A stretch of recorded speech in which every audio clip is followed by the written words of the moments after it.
Just a friendly reminder that the opinions expressed on this show are not worth a Canadian penny, so disregard anything you hear that might get anyone in trouble. And despite some of the great ideas you may hear, don't try them at home. Go to a friend's house instead.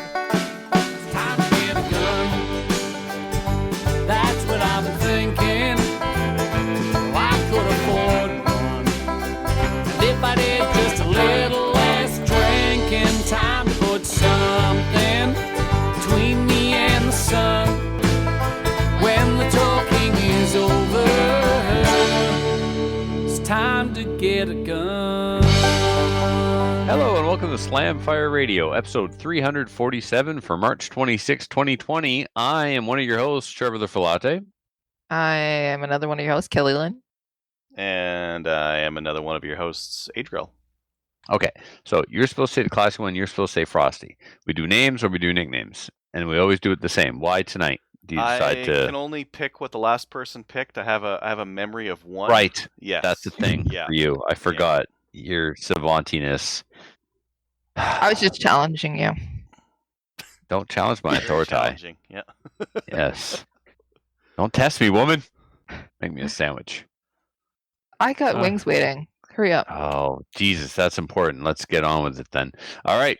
Let's move into everyone's favorite segment. Oh, damn. Adriel, we didn't do the thing with the... Oh, man, we'll talk later. All right. Everyone's favorite segment, what we did this week in guns, which is brought to you by the Calgary Shooting Center, Canada's premier firearms retailer. Guess what's back in stock, kids? Guess. No, don't. It's not fair. You have the show notes. Ultimate survival weapon, but ultimate. You need to put a Tapco stock on it for it to work. According to video games. Yes, they have, for your collection or boogaloo purposes, both Russian and Chinese SKS rifles. How much? In stock. I think they are, stand by, I will click the link. They've gone up a little bit from the last time. Yeah, $350 this time. Everything's going up. Everything's going up. Ammo's going to go up, you know. Our dollar ammo's going to go way up. Yeah. We're going to, oh, yeah, look at it. Good ammo thing, is... Good thing all of the hosts here are sitting on thousands of rounds. Thousands. And, yeah. I'm not. Buy that much. It's time to start hoarding 22, kids. Yeah. If your Canadian Tire and Walmart is open and there's 22, go buy it all. You bet. I'm telling you. It's going to get more expensive. Yeah, yep. It's not going to get... It's going to be unobtainium. It's American made. The Canadian dollar has taken a complete nosedive. And there's no lead coming into North America. So no lead, no bullet manufacturing. Start panic buying now. You're welcome. Even the federal crap stuff, buy it. Buy it. Buy any 22 you can find right now. Yeah. But I already have I don't care. 15. Don't care. Buy more. Or so. Remember what McClatchy taught us? The only time you have too much ammo is when you're either on fire or swimming. Otherwise, you can never have too much ammo. So let's get into what we did. I took a day trip on Monday. I risked putting the entire globe at risk by driving to Moncton and back. And I went to sight in a couple of guns. I got a new scope for my SLR from Jeff Reese, and I couldn't remember if I sighted it in or not, because it seems to me I installed it after the shooting season. So I had a new Leupold Mark AR with an illuminated red dot. I didn't know if it was sighted in. That was driving me nuts. My modern Sporter, which is typically set up in a 7.62x40 configuration, I switched it to 223 is what I'm doing a terrible job at trying to say. This is a Maple Ridge barrel with the twist rifling instead of the straight rifling. It looks kind of cool. So I turned that back into a 223 and put the Strike Eagle 1-8 on there. I had on there a Vortex Viper HST, which is a phenomenal piece of glass. It's a 4-16, and it made a lot of sense on that gun when that gun was primarily set up as a hunting gun shooting a 30 caliber bullet. Some people may be wondering why I took off the 7.62x40 WT barrel, and that is because, unfortunately, was an experiment for IBI. There's nobody making those barrels outside of Wilson. IBI said they'd do it for me. We didn't know that Wilson uses a carbine length gas system on all of their 7.60 by 40 WT barrels, regardless of the length of barrel. Even their 20-inch barrel uses a carbine length system. Whoa, really? Really. And it has to do with weld burn rate? time and the amount of gas that's created. What's that, Adriel? Well, I was thinking like burn rates of the powder that you're using in there. Maybe it just doesn't have enough pressure when it's out in the middle of the barrel. Oh, it's called dwell time, and the longer the barrel, the less pressure you have when you get to the gas port. And so they use a 0.89 gas port and a carbine length gas system on all their barrels. I got that in an email from them because I sent them an email. I said, "Hey guys, I'm not getting enough gas pressure to cycle the action reliably, and I've used lightweight action parts or like a lightweight bulk carrier group, a lightweight buffer," and they immediately went, "We never sold you a barrel." No, that's right, you didn't. I had one made. Oh, well, good luck, pal, because they don't work with a rifle length gas system. We use carbine length and 0.89 gas port on all of our barrels, regardless of length. I was like, oh, can't you probably just hog out the gas port? Couldn't you just like we did auger it a bit? We did. We opened it up a couple of times. Now, it was opened up again to the exact same diameter as the hole in the gas block. There's obviously no point in having it bigger because that would be stupid. So Captain Andy figured out the size of the gas port in the gas block, and he made the gas port in the barrel the same size. I didn't bother getting around to testing it, see if it would work, because Ryan's like, dude, I got you, no problem, I'll make you another barrel. And then I decided to go 223 for the Apocalypse and put that Maple Ridge barrel that Ben found me. No, Ben didn't find it. Ben bought it, and he decided not to use it on his AR and sold it to me for exactly what he paid for, which contradicts everything that Mike Pospolita says about Ben. Mike, you're wrong. Ben is actually a good guy. He's not always out to make a buck off his friends. And he doesn't like Tikas, so he's a good guy. So, Filthy right now is probably giggling. Mike might even be giggling. Mike might be watching. Mike knows I love Tikas. So you filled up, you got the gas port bigger, but you didn't test it with that bigger gas port machined into it. We opened up the gas port, I think, 3 times, and it didn't make a difference. The 4th time, I did not get around to testing before I switched the rifle back. It didn't matter because Ryan at IBI said he was going to make a new barrel with a carbine length gas system and a 0.89 gas port. What if... I mean, you're going to have an extra barrel now, or he's going to have an extra barrel now that he's not going to be able to use. What if... I still have it here. Oh. What if you change the powder you're using to give you more pressure further down the barrel? I'm using the optimum powder for that cartridge right now. And I actually exceeded the published data. Like, you want to talk about a compressed load? It was so compressed, it put a ring around the bullet, seating the bullet. Okay. How far from cycling was it? I'm just curious. I'm sure other people. Every once in a while, Adriel. Yeah. Every once in a while, it would strip one off. Yeah, that's but just not reliably. I even went to I could have did more. I went to a lightweight bulk carrier group. I went to a regular weight buffer. I could have went to an even lighter weight buffer. I could have went with a spring. Yep. Right. I had an adjustable gas port or block that was open all the way, full on gas. There's more I could have done, but after Wilson told me 0.89 gas port and carbine length gas system, and Ryan said, "Dude, I got you. I'll make you another barrel." That was it. That was the end of the conversation. That was the end of the experimenting, I should say. What's that, Kelly? He's such a good guy. Oh, I guess. Yeah, awesome. So I put the optic that was on this rifle, and I took it out to Filthy's range and shot it for the first time. This is the Hawa Mini Action. You get them either as heavy barrel that's threaded for a solvent trap, or just a regular profile barrel. They come in like a kit. You can get them with 2 mags, an optic already mounted on the gun, a bipod. There's one version that even comes with a rifle case as well. So the Nico Sterling scope that was on here, it wasn't enough scope for what I wanted to do. It was a good scope. It was 3 to 9, which, So I took this out to the range, and I first zeroed this optic, which is a Viper HST 4-16 by 44, with the bulk 55 grain ammo that I make for my ARs and my SLRs and my modern sporters and stuff. For a bulk ammo that I load on the Dillon, it's a 55 grain Campro bullet with 26 grains of H335, and it shoots great in my guns. It's blaster ammo. I use it in matches, but I've never bothered to pick my SLR or one of my ARs and say, okay, do you like 62 grains and do you like 25.3 grains of powder? I was like, screw that. I can't be bothered doing that kind of load development.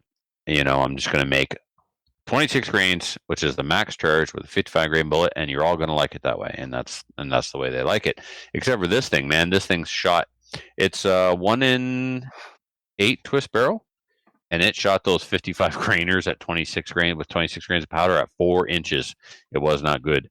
And then I had a friend of mine buy some 70 grain Spear soft points that he wanted to put through his 22-250, and then he changed his mind, and I ended up with them. So I loaded some 223 with them, and the max charge for that was 26 grains of Varget, and it was the first one I put through this gun. And it was the best group. It was MOA or better.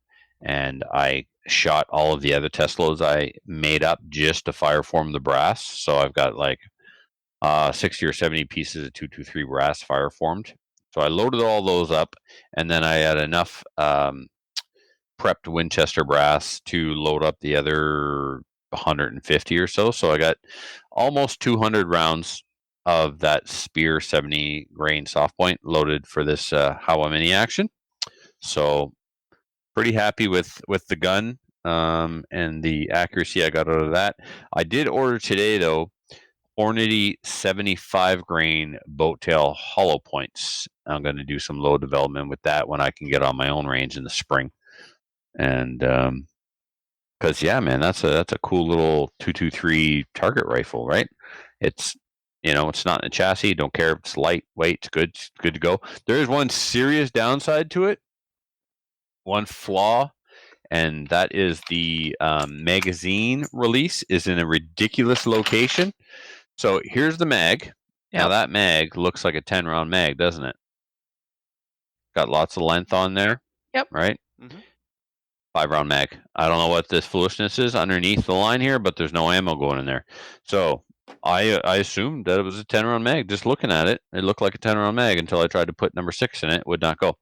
Okay, so here's the mag in the gun. Uh-huh. Look where the magazine release is, right in front of the magazine. Uh-huh. And it's exactly where your hand rests when you pick up the gun. You bring your hand forward of the action. Push down on it, and the magazine pops out. Yep. Your hand hits the magazine release, because the magazine release is where your hand naturally wants to rest while picking up and carrying the firearm. So it's something that you got to be super cognizant of. You got to be aware of it. You got to know it's there and don't hit it. So that's a serious design flaw, and I hope Howa has noticed it and has done something to correct it for future models. So anyway, that's the only complaint I have on that. What else? I sold some guns. I think I talked about that. I sold a Remington 870 police clone that I refinished at the shop out of a vintage Wingmaster. Sad day to sell that gun. But I also sold the Cincinnati clone that I won at the Cherry Shoot in Ontario. Good for you. Did I sell another shotgun? No, I don't think so.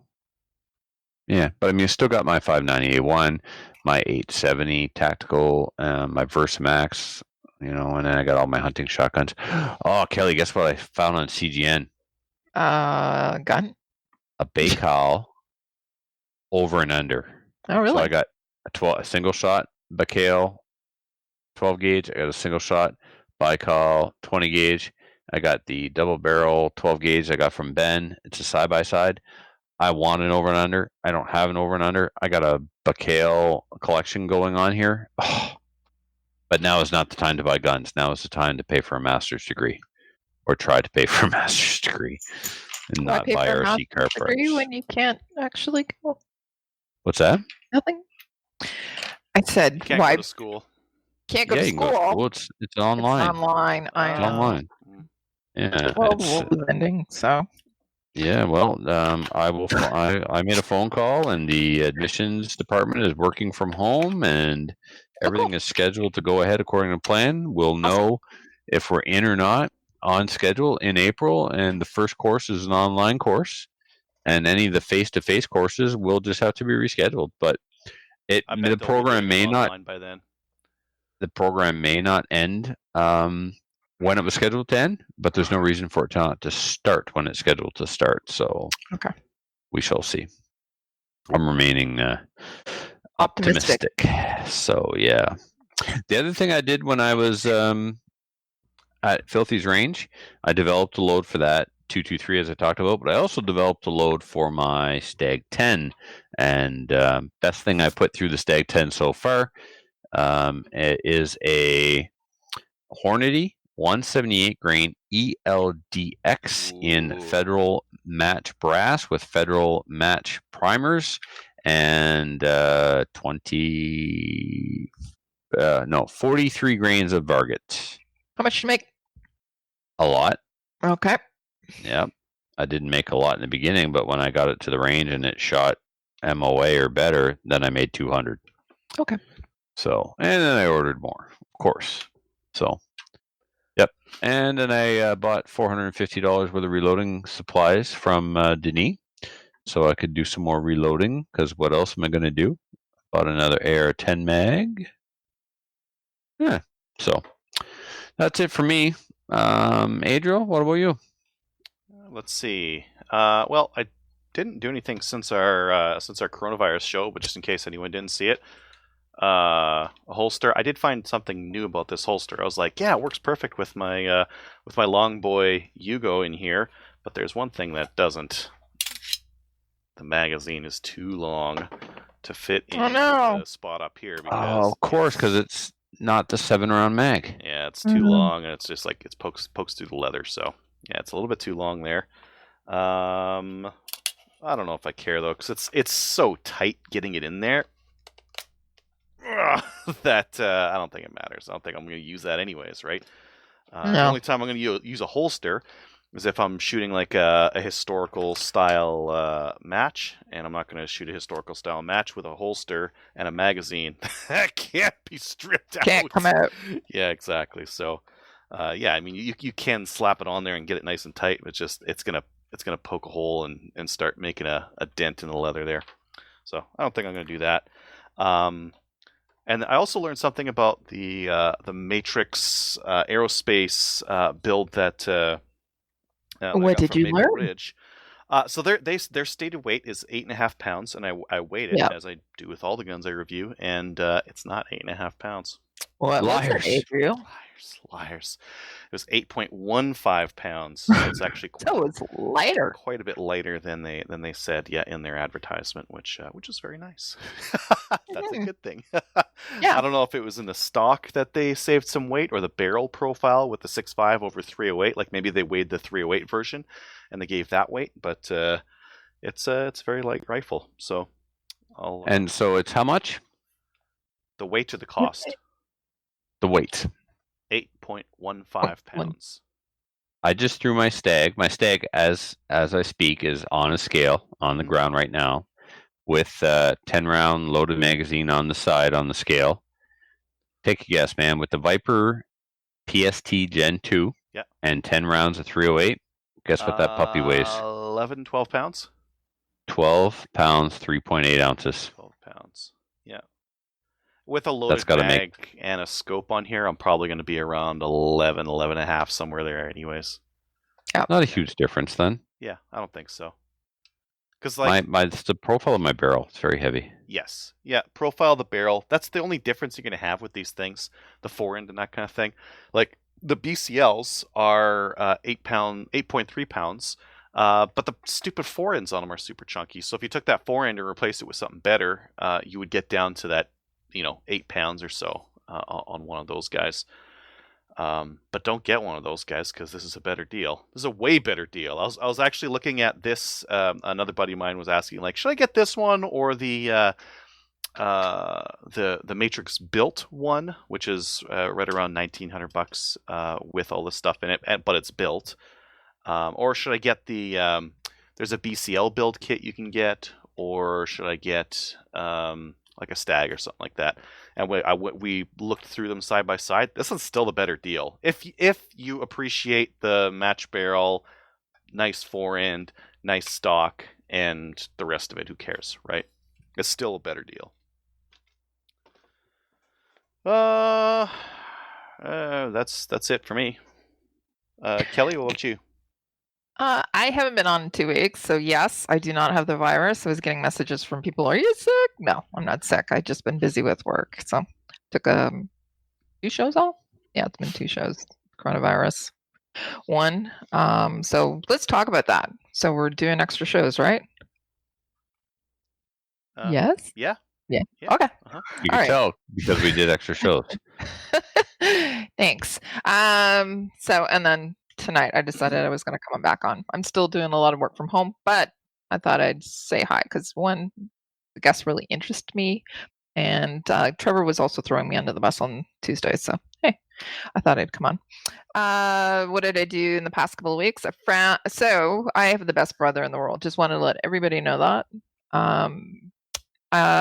We've been talking lately about guns, ammo. He's asking for opinions and things like that about what he should buy with 22, and I was telling him buy whatever you can. But he also, and I said, do you know if anybody is it has some reloading stuff because I need it for my 28 gauge. And he says, well, I have a brand new in the box Mac Jr. that he doesn't need and doesn't want. So he's just going to give it to me. I'm going, you're the best brother ever. I just love him. So I'm going to be able to reload 28 gauge now. So that's awesome. That's amazing. Yeah. What else? So yesterday Trevor actually, he gave me a solid because he said I was looking for I gave you a solid or I did you a solid? That too. did me a solid. So I said that I was looking for a 243. Anything like my nephew. My nephew is 15 years old. And then I also have another nephew who's 11. So that's my brother's kids, obviously. They are really into hunting. They're really into shooting. So we're looking for a 243 for them. And Denis had some in stock. So I contacted Denis and so we bought one for a Browning for my nephew and my younger nephew, and they're going to be using it. Denis shipped it this morning, sent me the tracking number for it, so it's fantastic. It was a really, really good deal as well. So Awesome. I wanted to say thank you to Denis for it. I'm going to take pictures and we'll post them. Maybe, I don't know. Kinda, I don't know. Anyways, we'll figure out if we're allowed to post the pictures later. I got the transfer in. They are actually. It's only been 3 weeks. 4 weeks maybe. The Victory got the transfer in for it. I'm trying to arrange with the guy that has it to get it to me. We were going to go to SFRC. He was going to drive down there. He was going to get an ATT to the gun store for it. I was going to pick it up and then take home whatever. But since SFRC is closed, that's not going to happen. And right now, I'm okay with him having it in his safe for a little bit longer until we figure out what we're going to do with that. And what else? Oh, could you just pick it up from his place? I could. Technically, I could. Yes, because you're the owner, so you can just pick it up. If it's in your name, your license covers you. If he wants to deliver it, he needs an ATT. If you want to pick it up, you don't. I know. I told him that, and he lives in another city. I'd have to go there, and we're actually probably going to do that. But right now, I'm okay with him having it in his safe and for another week or two. So we know what in your name. It should be in your possession, but I know. Anyways. Okay, so Pat Grandel is a listener, and he's a really, really fantastic guy. He heard that I was taking the Black Badge course, or was going to be taking the Black Badge course, and also looking at... no, he's not. What? How's he going Not to take taking the any black badge course? anytime soon. No, there's no courses going on. Just hold on. I said he heard I was, right? Oh. Prior to everything shutting down.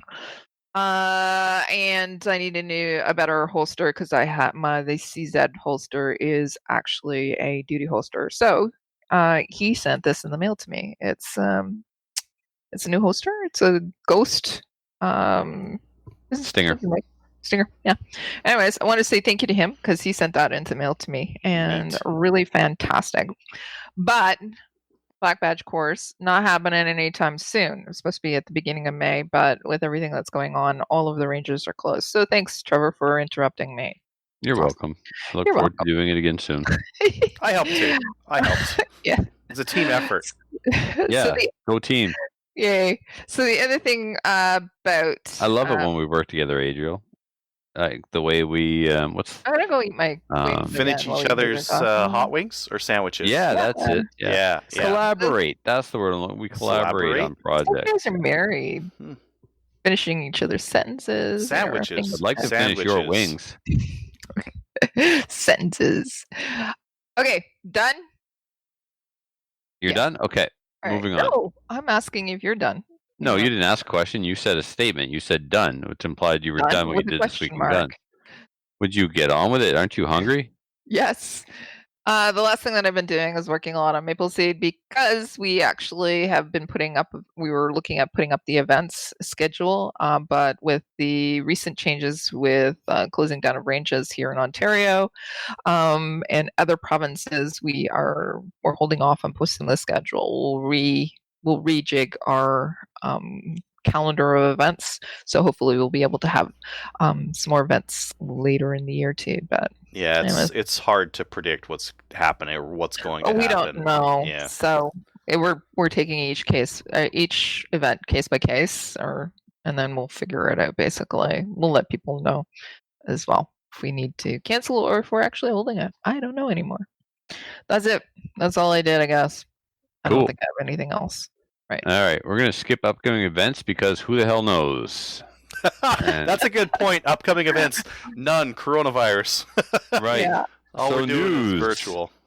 Adriel, what do we got for news this week? We have a new sponsor for this section, but we're not there yet, though. We were supposed to launch the new sponsor live.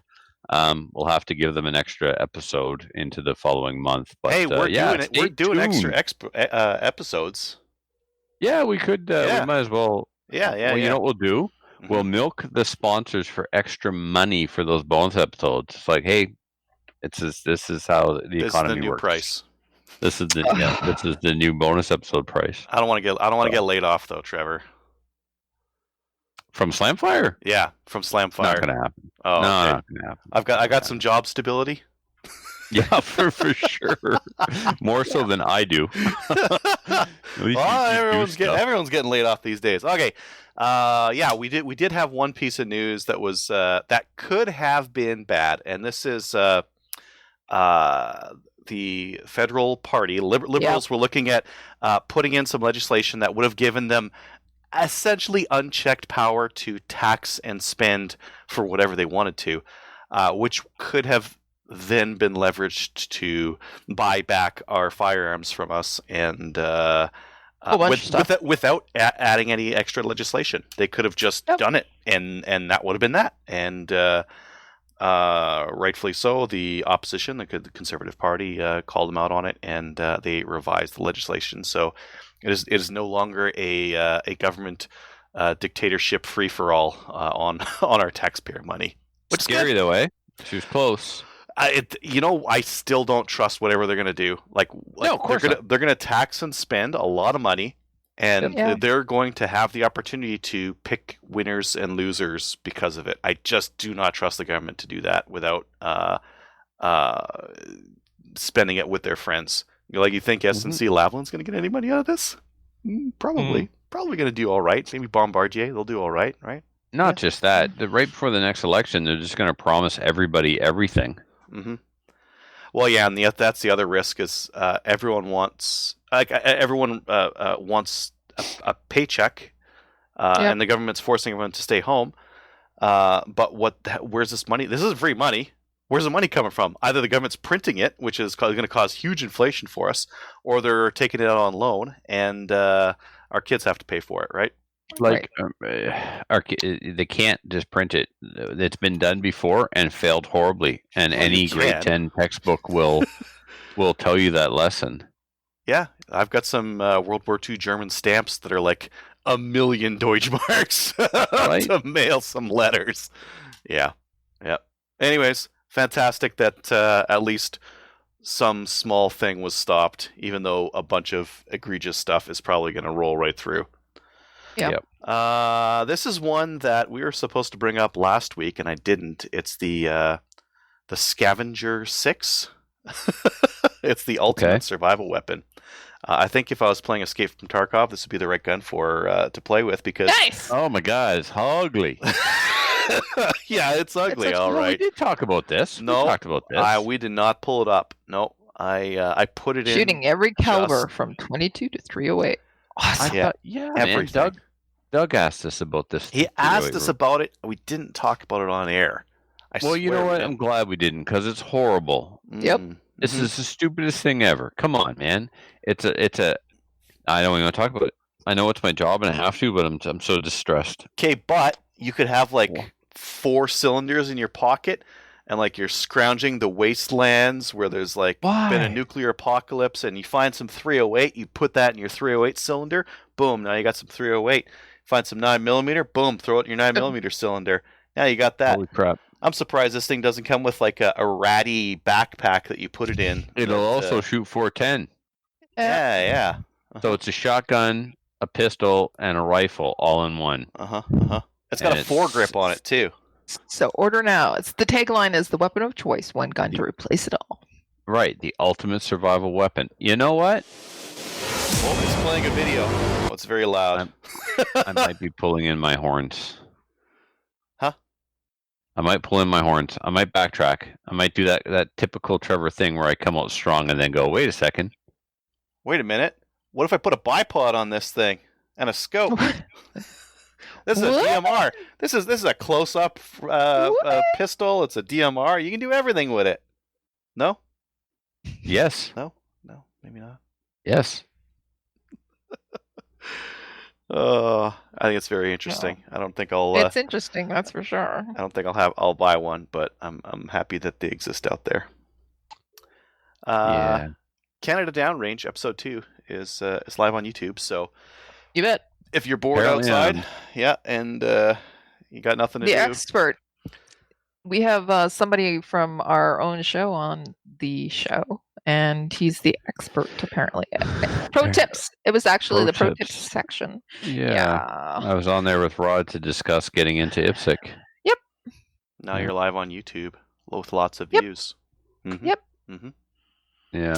There's the Ryan Stacy MDT one as well. I think we'll be seeing me on episode 4, maybe. Mhm. I don't know. Anyways, Yolanda was all over season 1 as well, too. Mm-hmm. the first and, episode. It was awesome. Right, yeah. Yeah. She can wear the hell out of some 511s. I just want She to can. every one of that, yeah. Neato. Okay. It is actually. It's great that it's available on YouTube. Can't wait for season 2. Season 2 is going to be so much better than season 1 was. Yeah. It's going to be a lot of dry fire. It's going to be a lot of season 3. virtual, That's season and 3 staying inside. Oh, it's season 3. Okay, season 2's recorded then. Yeah, it's in the can. okay. Yeah, season, Okay, yeah. Season 2 was the 2019 shooting season. Yeah, it was an even better. Like they ironed out the kinks a little bit. They got rid of the production company. That's why they ironed out the kinks. They replaced the production company.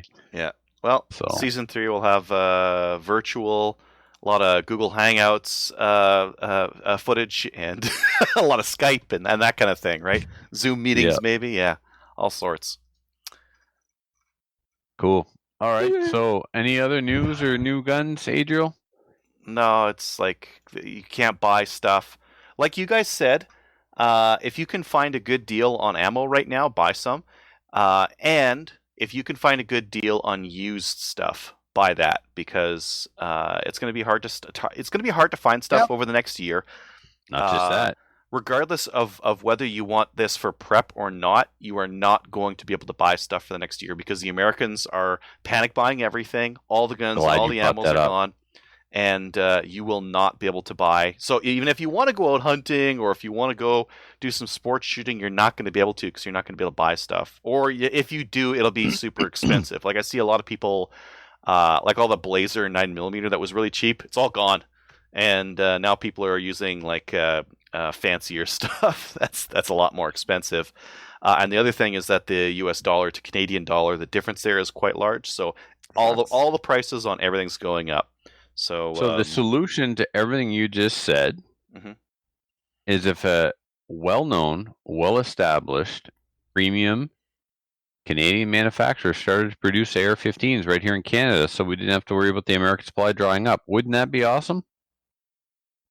we have AR-15 manufacturers in Canada, though. We have 2.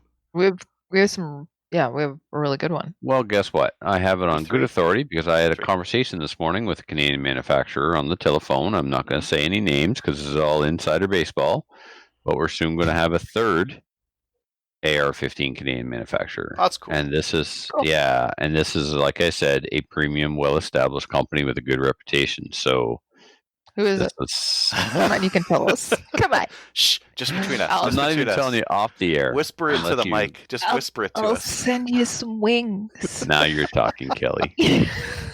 For you? Anyway. Yeah. Yeah. So yeah, stay Yeah. tuned for more on that. There's going to be some AR-15s, hopefully. This is all speculative, and this is very preliminary. But I was called this morning and asked my opinions and thoughts on, non-restricted versus restricted, which platform, that sort of thing. And it's like it's a no-brainer, man. Canadians are uppity. And they don't like when Canadian companies do stuff and they poop all over them, all over the internet. And they can never do anything right. And And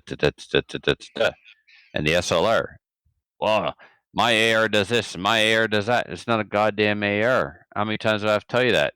It's not an AR, so don't expect it to do everything like an AR.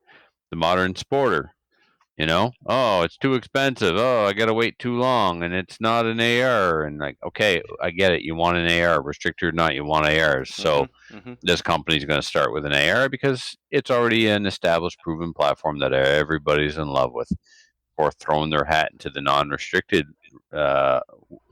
ring. Yep. Give them what they want. Some people would rather have a restricted AR than a non-restricted gun because they're just range guys. Or if we end up in a situation where it doesn't matter, then it doesn't matter, and they're glad to have an AR. I would argue that the price to value for an AR is better than any other non-restricted rifle, and it's substantially better than all the other non-restricted rifles. The reliability is better, the accuracy is better, the expandability is better, but they're restricted. Right. Now, the accuracy, well, that depends on the components that it's built with. For pure price to performance. Like if you buy a $2,000 AR, it's going to be pretty swanky. That is a swanky AR you're buying. It really, really is. You remember just a few months back, before the C-71 scare, you could get American-made AR-15s out the box, out the door for $650 plus tax. Yep. Those days are gone. Yep. If you didn't buy that DPMS Oracle for $650 when you had the chance, it'll probably never come around again. If you had enough cash backstopping you as a Canadian AR manufacturer, here's what you do. You just pump them out. And then you wait until there's a panic. Because there's one every 5 years, it seems like right now, with how the Americans buy their ARs. So you just wait for a panic, and when that panic happens, and there are no ARs in Canada to speak of, then you start pulling them out of the warehouse, and you start selling those things. And you'll be the only player in the game. Look at this. Look at this. This one still has the zip tie around it.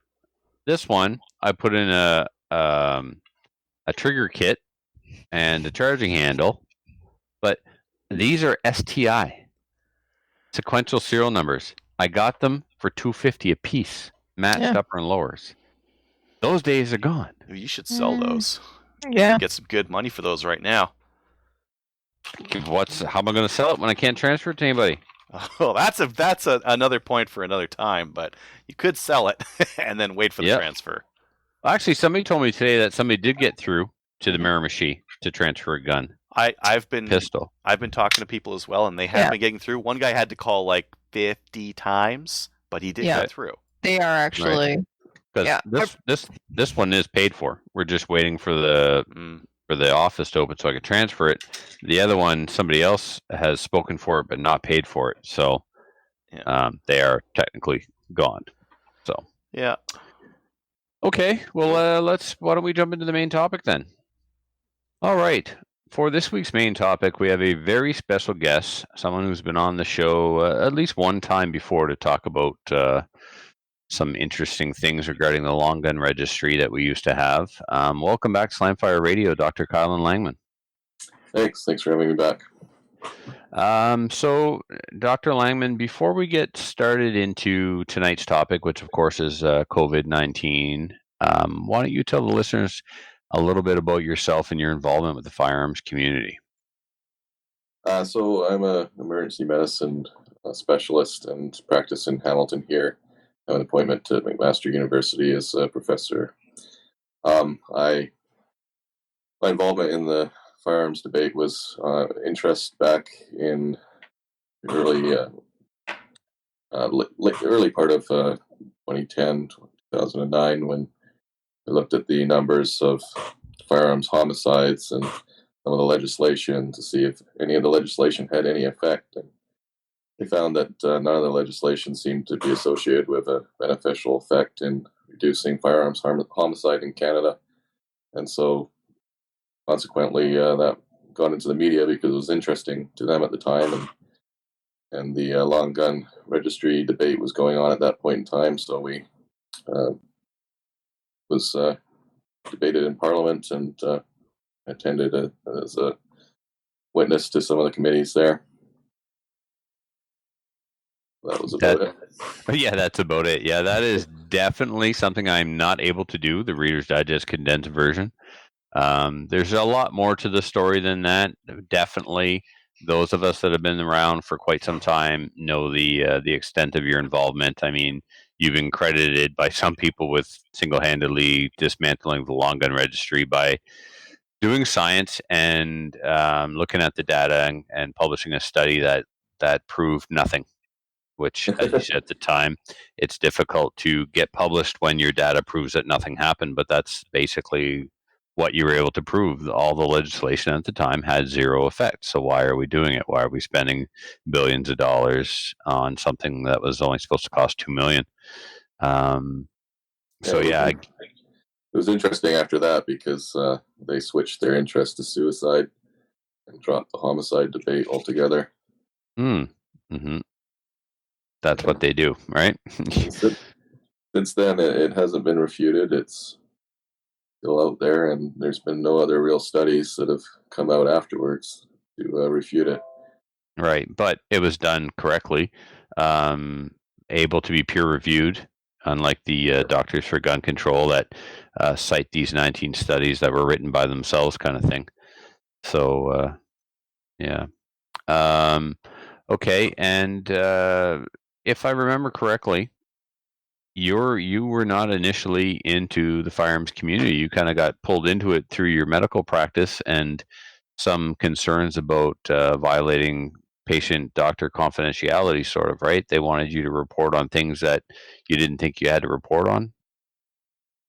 Well, I mean, the reason I got pulled into it initially was I was looking at the trauma numbers in Hamilton at our hospital and began to get interested in if any of that, those legislations had an effect, because it was such an important issue at the time, and there was a lot of media debate, and people were publishing editorials saying it had saved, thousands of lives, and we just weren't seeing any real changes, per se, that were that dramatic, nor were we seeing even dramatic numbers of shootings. So that's sort of how I became interested in it. And then it just took off on its own. Not really, not involved in the firearms community in terms of, being a sports shooter or really anything like that. You do some hunting though, do you not? Well, considering I work almost all the time. Yeah, fair enough. Yeah. So, okay, well, very good. Well, then let's transition into why we're here tonight, and that is to get a physician's perspective on COVID-19 and to ask you some questions and hopefully dispel some myths. But what caught our attention was the fact that you're doing what you do best, and that's basically studying the numbers and publishing some data based on what you're seeing and keeping track of those numbers through graphs on your Facebook profile. So we'll dig into that. But first, let's start off with some general topic questions that some people may still need to have answered. And can you explain to us what the difference between COVID or how COVID-19 is different from influenza? Well, I mean, basically, it's just a different type of virus, but they're both RNA viruses. So your body uses a mechanism to reproduce them in your cells. They both get reproduced the same way, and there's some similarities. There's some differences. We think the mortality rate for COVID is higher than influenza, but how much higher, we're not quite sure, and that's possibly related to previous exposure and previous immunity to the various strains of influenza. But some of the other differences are pretty scientific about how it enters the body. Influenza uses different receptors in your cells to get in than the COVID virus does. But they kind of function in the same way in that they're both sneaky. People have probably heard about SARS, I'm sure. And the difference between SARS and COVID, even though it being the same coronavirus, is that SARS, you weren't contagious until after you showed symptoms. So you could be isolated. You could tell that you were coming, basically, and isolate you, and you wouldn't spread it around, even though it spreads in the same rate as theoretically as the COVID-19. But with COVID, it hides. So it's like influenza, where you may sort of have almost no symptoms, or symptoms you would typically ignore, like just feeling kind of tired. And you're infectious during that time. So you can spread it to a large number of people before you even realize that you've done it. And so in that way, it's somewhat similar. But we think it's more deadly, and probably because our bodies aren't used to it. We haven't been exposed to various forms of it before. It also can cause this thing where your body itself starts spiraling out of control, your immune system. And it's called a cytokine release. And basically what happens is your immune cells start eating your own body cells, and that causes this damage to your lungs and this thing called ARDS, which is the sort of end stage of COVID in terms of the people that die, where their lungs basically eat themselves and basically can no longer function. Influenza can do that, but it doesn't seem to do that as often as COVID does. Though, I mean, any practicing physician who practices in the emergency department has seen cases of influenza where even in a young person it didn't go well. It's rare, but it happens. And so some similarities, some differences. I don't want to get too scientific where people just sort of zone out. So sure. We'll do it there. Can you continue to compare and contrast some more between H1N1 and SARS as far as the way they spread, the way we responded, and the death rates? Well, the problem is some of the way we record data. So right now we're really zoned in on who's dying of COVID, and even different countries are recording it differently. So in Italy, for example, anyone who has tested positive for the virus and they die, even if they die of a heart attack or something else, they will still die and be considered a COVID death.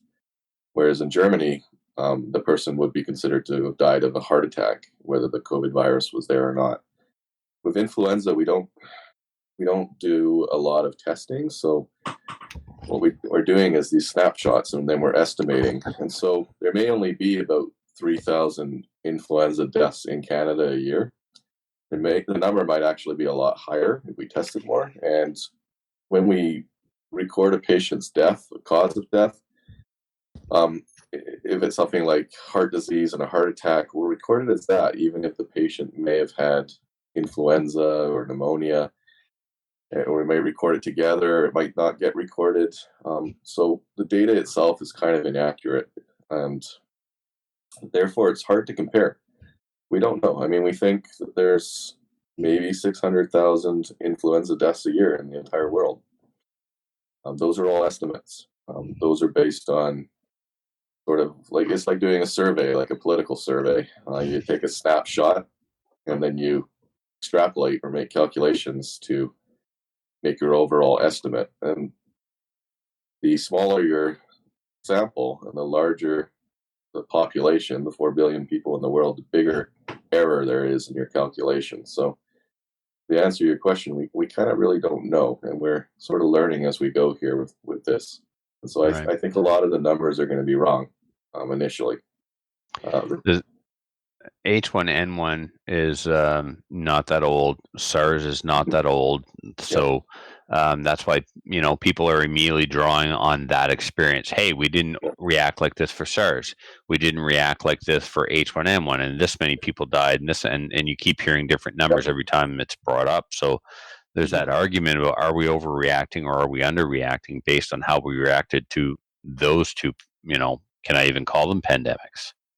Yeah, I mean, with SARS, as I've said, the reason it didn't kill as many people as it could, because mortality rate for SARS is pretty high, is because it was easy to isolate those people. Anytime someone looked sick, we put them in a box. H1N1, we do have immunity to influenza. And so we think that's why, because we're immune to another form of it, why it didn't cause as many deaths and the pandemic wasn't as dramatic, was because it sort of may have been overestimated in terms of the number of deaths it was going to cause. And the immunity that we have to it probably limited those deaths. Still, in Italy, during the H1N1 pandemic in 2009, a couple thousand people did die. And so it's not like it wasn't, just a little thing. It caused a lot of trouble there. Our hospitals are set up, we function almost at 100% capacity, and we're used to these sort of stable levels every year of things. And what we've done is we've added another new virus on top of that. And so that's why we're getting a bit overwhelmed in some places, is because we're not used to those levels. And if we were used to it, if we had the systems there, it may not have been as big a deal as people are making it out to be. There's been a wide overestimation of deaths. I mean, I still see sometimes people calculating death rates of millions of Canadians from COVID, and those numbers don't make any sense. Yeah. Okay, let's. We talked about how you can transmit it, even though you're not showing symptoms. How is it transmitted? Well, it's transmitted by droplet. So when we say droplet precautions, we mean things like if you saliva. So the virus lives in your oral pharynx or in the back of your throat, and in your spit, if you spit it out, or if you cough on somebody, or if you touch your hands to your mouth and then shake hands, and then that person touches their hands to their mouth, it enters through these receptors in the lungs. So it goes all the way down into your lungs and then gets inside these receptors in those cells and then gets taken up. And influenza kind of works the same way as that. It can also get inside your digestive system and be taken up by the cells inside your intestines, because they're the same kind of cells that are inside your lungs. Do we know how long it lives on surfaces, if at all, and can it be transmitted that way? Someone coughed and some droplets landed on a table or a railing or something, and I touch it and then I touch my mouth. Is that a risk? Yep, that would be a risk. It depends how long it's been there. So we don't. I don't think we have good numbers for that either. There's some studies that are showing that it can last, a couple days on like a table or a door handle. It depends on the material. Copper kills a lot of viruses and bacteria, so that kind of surface wouldn't last as long. Depends also on what it's contained in. So if it's contained in your saliva, it might actually last longer and be more transmissible that way. Whereas if it was sort of dry, it would desiccate and not last as long. So, I mean, some estimates are saying a day or 2 days. There's wide estimates going out there, 7 or 8 days. I doubt those. Also, the humidity in the air and the sunlight something gets also can change those numbers. So, if you wash your hands, I mean, it's not unless you're going around licking door handles and things like that. If you wash your hands, you're generally doing yourself a favor. Yeah, so it's to remember to wash them in situations that we take for granted. I go into my mailbox, I get my mail, I pick a package up off the front step. I don't know if the person who dropped that mail off is contagious or not. So when I bring that mail in, should I be wiping it down and then washing my hands as well? Unless your mailman really doesn't like you shouldn't be licking your mail. But I think just washing your hands is fine. I don't think you have to put your mail under a UV light and then sterilize it with alcohol. Yeah. I think that's probably taking it a little bit to the extreme. Okay. Yeah, don't lick your mail. All right. So how deadly is it? Is there an age group that's more at risk if they get it? Are we going to lose Kelly? Kelly's mid-century. If she gets it, is she gone? Where I will live? How does this work? Well, she's lucky that she's a woman because women survive more than men. Oh. I will hang that over his head. Yeah. Okay. Exactly. To answer your question, for young people, it appears they're very safe. There's been a large number now of epidemiological studies, mostly in China, but also in other countries now, which shows that young people, their risk of mortality from this is around 0.2%. It's pretty low. Probably lower than that. Those numbers are based on the number of tests that we do, and we think that the actual number of infections in the community is a lot more. So the more infections there are, and the lower that number is going to be. And that number is maybe 5 or 6 times more than influenza. Whereas if you're elderly and you have a lot of comorbidities, by that I would mean you're a smoker, you have lung disease, if you have heart disease, your risk of mortality is a lot higher. We're looking at numbers of around 14%, though I've seen other numbers of around 7% from a large study that was done in China, which seemed pretty accurate. So, I mean, you don't want to get this if you're older. It's a little bit different from some of the other viruses. The Spanish flu seemed to take out, influenza seems to take out young people.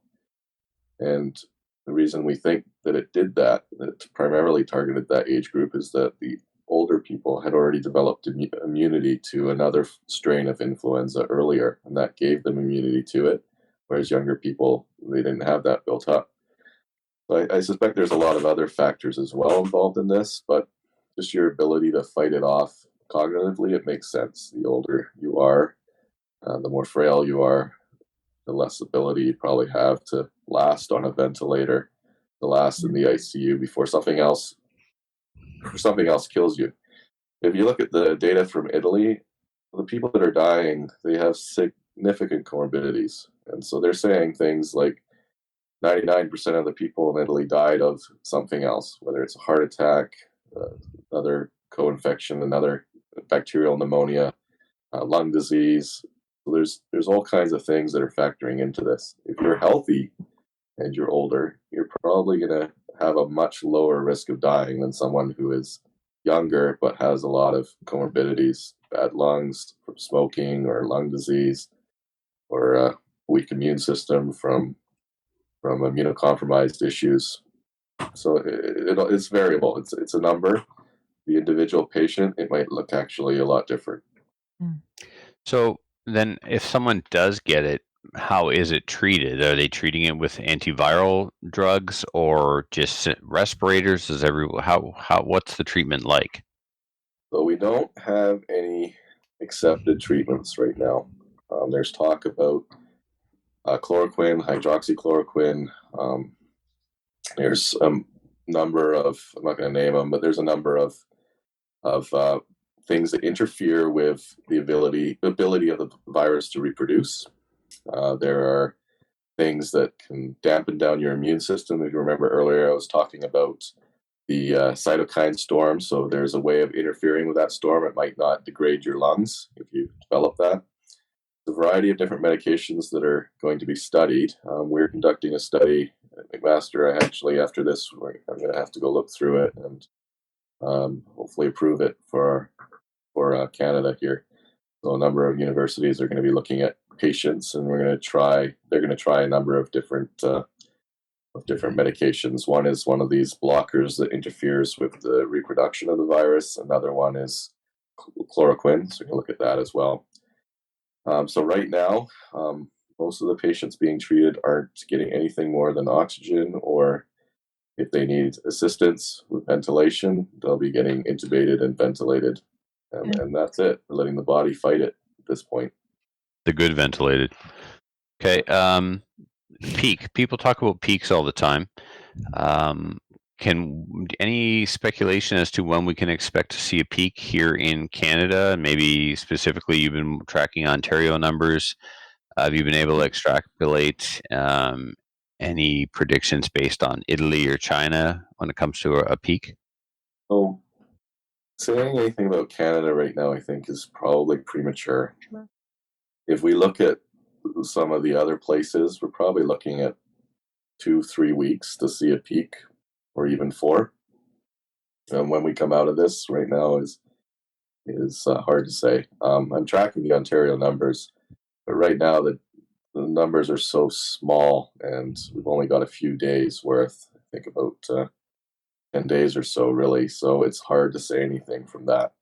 Once we start to, what you're going to look for, and you're not looking at total numbers, what you want to look at is the rate of change. So you're looking at the daily rate of change, daily rate of growth, and the daily rate of deaths. And when that number that rate of change starts to fall, that's when you start to see it peak out. And so I just put up a calculation for Italy the other day, and I think we're seeing the peak there. And probably it'll start peaking over the next week, and hopefully start declining. And unless, of course, there's another breakout, or another area gets a pandemic, a local pandemic. But if all goes well, you'll see it starting to slow down.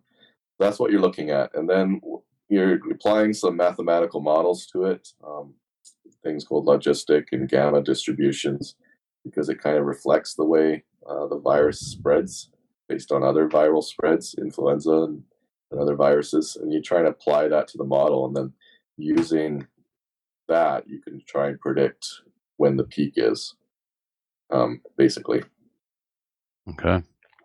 So it's been discussed a lot, but I don't think it can be overstated. Can you go through some of the things that people should be doing in order to avoid becoming infected? I think the most important thing anyone can do, and I actually haven't heard it stated a lot, and I think it should be, is that elderly people or people who have weak immune systems need to isolate themselves. It's pretty obvious. If you aren't around anyone who's infected, you're not going to get infected. Right. If we do that alone, a lot of the models show that can make a huge difference in mortality rates and death rates, because it's affecting the older people. If you isolate them, get them out of the system, they won't be infected. The death rates will go down. Whereas most young people, they can probably go to Florida, have a beach party, as long as they go home and isolate themselves. Probably not many people are going to be affected. So I think that's the main thing that we need to do. We really need to say that. So if you know people that are older, your parents, other people that in your community, you should probably not go visit them. Isolate yourself from them, and help them by delivering groceries and other essentials so that they don't have to go out to the community. And that estimations from Imperial College in Britain, some of the best modelers, they show that can decrease the death rate alone by around 50%. So that's a huge, huge decrease, a huge impact. Things like closing the schools, much smaller decline in the death rates and spread. Obviously, social isolation is important, and that can reduce the rates of spread too as well, somewhere around 30%. So all those things can have a large impact. You have to balance this with economic necessities. This is going to have a huge impact on the economy. It already has. Mm. And so it's a moral and ethical and economic debate, dilemma. I think we're going to start seeing some more targeted strategies, more likely isolation of elderly, allowing people to go on, workers that work in retirement and long-term care homes, allowing them to go on vacation and then come back without quarantining themselves. I think that's going to, in retrospect, is going to look like a big failure. And so, once we see an outbreak in long-term care, that's really when we start seeing the patients come in. Yeah, the Quarantine Act was enacted today. Why does Quebec have such high numbers? Is it because they're testing more than the rest of us, or is it because they weren't social distancing or isolating like they were supposed to? Any thoughts on the Quebec numbers? Hard to say. Are they testing more than the rest of us? I think Ontario is doing testing pretty much up there the same rate as all the other provinces. I think Quebec's somewhat similar, so it's hard to say what exactly is going on there.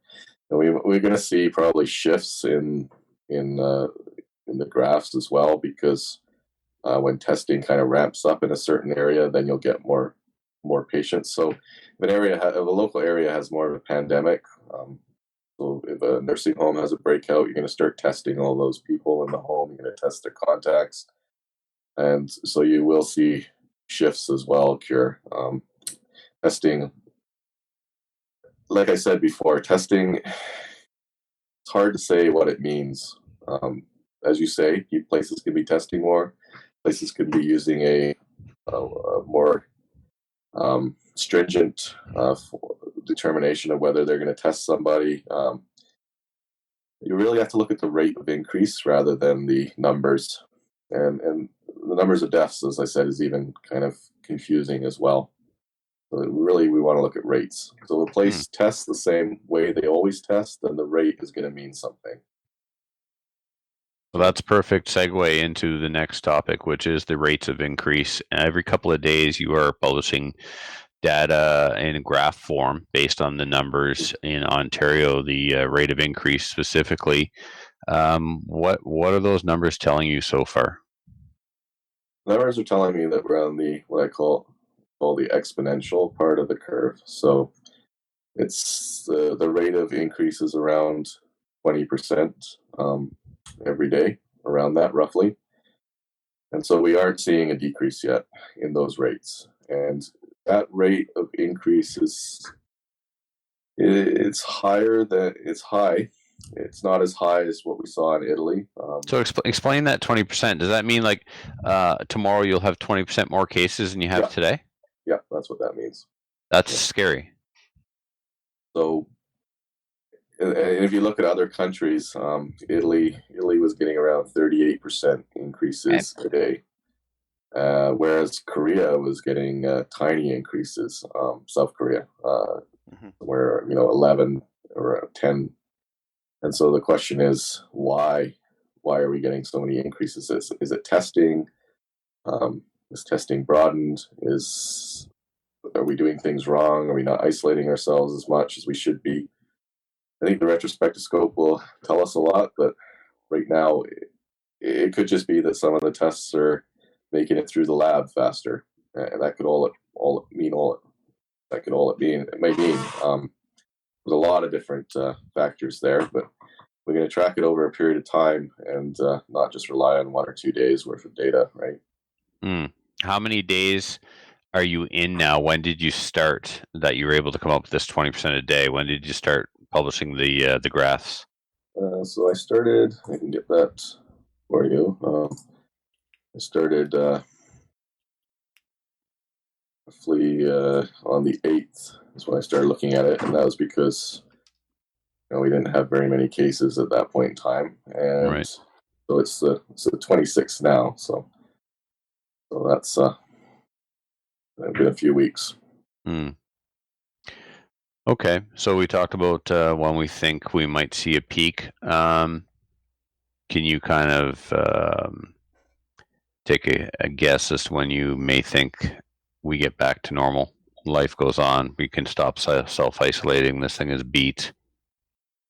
You hear such crazy numbers all over the place. It depends. Like we talked about earlier. There's a lot of unknowns here.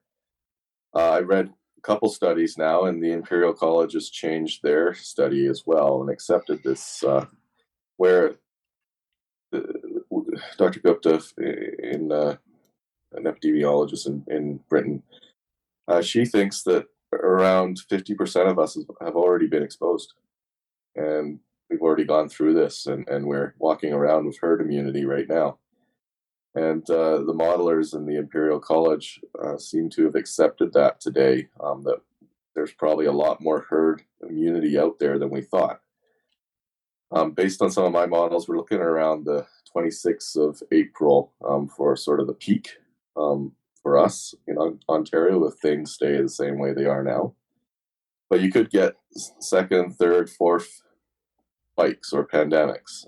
As soon as you let people out of isolation, or as soon as people get comfortable, which I imagine will probably happen first, there's going to be more people that get infected, right? So you can get another spike. And some people are saying we may have to have several rounds of this lockdown. And it could be damaging it'd probably be really damaging to the economy, but it can also be damaging to patients. We're not doing things that we normally do right now. So we're not doing elective operations. And if you're waiting for a hip, that's a big deal. There's mortality with that because you're not mobile. You're sitting around. You're getting weak, and then you get pneumonia or you fall down. So those things are associated with mortality. We're not doing our cardiac testing is decreased. We're not running a lot of our cardiac testing places to determine whether people have heart disease and blockages. So exercise stress testing, that's shutting down. So all those things that we're not doing right now, we're not doing colonoscopies where we're looking for cancer in the bowel. All those things that being shut down, that's going to affect people as well. And there's that underlying mortality. So the more lockdown we do, the more other deaths are occurring. Yeah, we're getting rid of our early detection system. Well, that's right. Which we have for a reason. Think of everyone sitting at home, not doing any exercise, eating crappy food, and getting fatter, and getting more in risk for heart failure and that kind of thing, right? Yeah, I mean, I don't know if a few months is going to change much, but I suppose the longer this goes on, the worse it could get. People develop habits. They won't. People are going to lose their jobs. Probably going to see a lot of small businesses shut down. A lot of people have their life savings invested in their small business. This is not a little thing. Yeah. And so suicide rates are already on the rise. You're going to see suicide increase as well. That's where I was getting with that too. So this is not a little thing. People can go on Facebook and virtue signal about how good they are at isolating themselves. But I mean, it's easy for some people if you got a good job or The ability to stay at home and Yeah. work from home, right? exactly. Yeah. My heart goes out to those people that don't, and there's a lot of people out there that don't have that ability, and they're going to be out. They're going to come out and they're going to start doing what they have to do to live. Yep. So, I mean, people make fun of Donald Trump, but you did have a good point where some tough decisions are going to have to be made, how we're going to balance this. And I don't really hear a lot of people talking about that. And I think there's several things we're going to look back at in this. One is we're going to look back and there's going to be a lot of studies questioning, did we do the right thing? Did we cause more damage? Did we hurt people even more? Should there have been other ways to do it, such as locking down long-term cares, isolating the elderly, that kind of thing? As well as, did we harm other people medically because they're not getting their procedures done? And can we keep this going? Or did it even have much an effect? It may not even have had an effect or a significant effect because people just kept working anyway. It's going to generate a lot of academic interest, probably a lot of arguments. Yep. Hindsight's always 2020. We'll have all the answers when it's done, of course. We'll have all those. Well, people still argue. Doesn't matter. Even if Yep. someone's going to have a study proving something. Well, I mean, the Speaking interesting thing is that we've got kind of a natural experiment happening here where different countries are doing very different things. We're going to be able to see which ones take, at the very least, the easy to measure stuff will be how much economic damage each of these countries did to themselves with the measures that they chose to put in place, right? And I think that's going to be one thing that we're going to be able to take a look at and say, Denmark did this, Canada did that, the U.S. did that. Who came out of this thing and had an economy that was completely devastated? What was their unemployment like afterwards? What was the suicide rates in each of these countries? And at least we'll be able to get that out of it, because that damage is incredible right now. I like the way you think in terms of the potential studies. A lot of people are looking at the United States as a possible sort of mini testing ground for this, because some states are doing entirely different things than other states. Yeah. So, what's the growth rate in the U.S. right now? It seems crazy. I think, but their population density is quite high too. I think it's around 30%. But then also look at the United States, right? Yeah. This is the most powerful, largest country in the world, where people are flying everywhere, managing overseas businesses. So you got all these people landing in New York and Los Angeles, and they're all coming from all different parts in the world. Hundreds of these people, and so it's like they got a meteor shower of infected people landing in their country, and so it's gonna blow up. I don't think we're gonna see the astronomical death rates that people are talking about. It's definitely gonna be significant, though. What's the recovery rate? So people that are getting it, what's the percentage for recovery rate? Because we're always talking about death rate. Let's talk about something, Happy. So happy. Well, it's not happy, but let's talk a little bit about the recovery rate. Well, it totally depends. So most people don't even notice much at all. It's like getting the influenza, right? You'll feel tired afterwards, a little bit of extra, coughing, post-infectious cough that goes on for a few weeks or months, and that's it. And that's the vast majority of people. Even elderly people that get it, the vast majority will be fine and will have no long-term consequences that we know of. The question is, those people, I think your question might be those people that end up in the ICU or... Yeah. Those more serious cases. Right. So we don't know.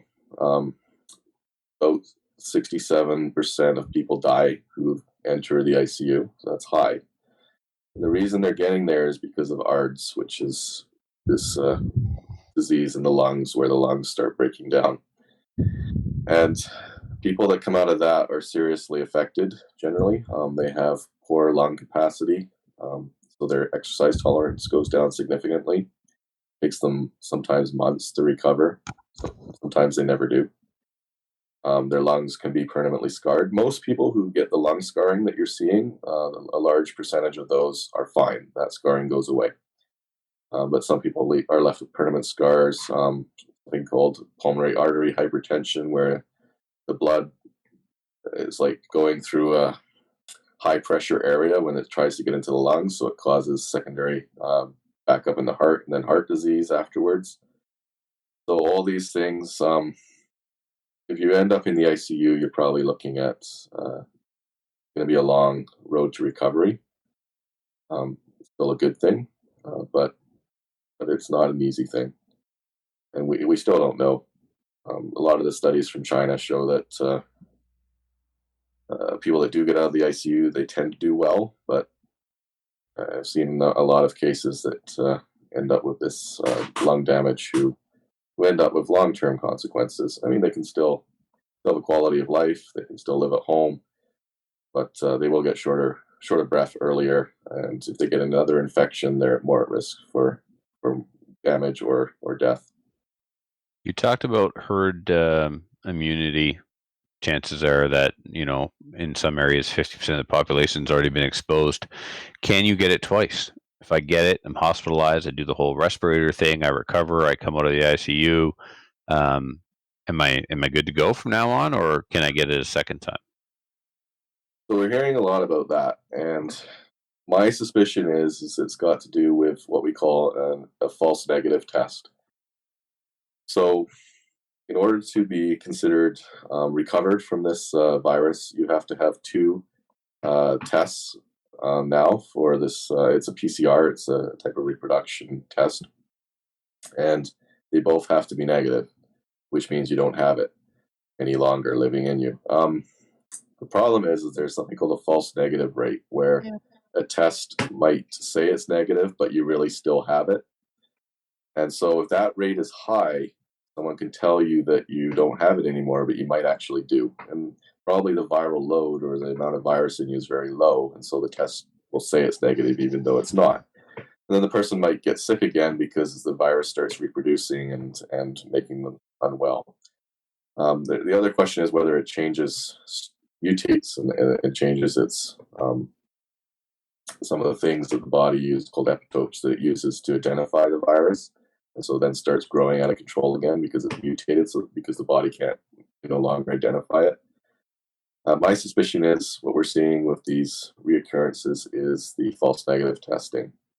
I think you will be able to get this again. It'll be a different strain like influenza, and there will be a vaccine for it in the future, and we get influenza and COVID vaccine as well.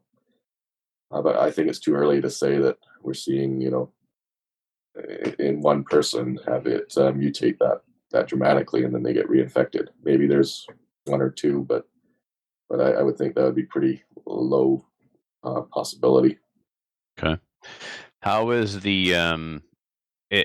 is there a legitimate, credible concern right now with the supply of PPEs in the country and in the hospitals? I heard today that in February, Trudeau sent, I forget the number, but he sent PPE supplies to China, the country that makes them, that we buy them from. He gave some of our supplies back to them. So did that put us in jeopardy? Are our numbers fine? Are we producing them? Where are we with that? So right now, there are some hospitals that did actually run. So there's several different forms of PPE. We use surgical masks just for interacting. So I'm going to see you as a patient where you're just sitting there. We wear a surgical mask, and then we wear a face shield and a gown. And then there's N95 masks, and we only use those when we're going to intubate somebody. That is when we're going to put them on the ventilator. And so the reason we use the N95 is because the virus aerosolizes, gets in the air when you do that kind of procedure, and then you could get it all over your body and then get infected. And so we use those N95s to keep from breathing it in. So we're running out of surgical masks. There were some hospitals that actually did run out in our area, and of course, supplies were shifted to them. But if no one shifted them, the supplies they would have run out. We are trying to conserve supplies, so we're reusing supplies. We're reusing surgical masks. The data, trying to get the numbers. I've asked for them several times, and the last time I asked for them, I was told everything was fine, and then a week later, I was informed that we were running out. So at the rate we were going, the rate of use. Whether Trudeau added to that by sending 16 tons of supplies to China, I don't know, because I don't have that data specifically. May have done it to simply hope that they will return the favor when our time comes. We'll see. Our time is now. I can't really answer that question. What I can say is, if you have them at home, for whatever reason, you don't need them. You don't need them to go on the subway. You don't need them to go to the grocery stores. Donate them to the hospital, because if they don't have them there, they're not going to. People aren't going to see patients. Doctors, nurses, they're going to drop out. They're going to not show up if they don't have protection. And we don't want that situation happening.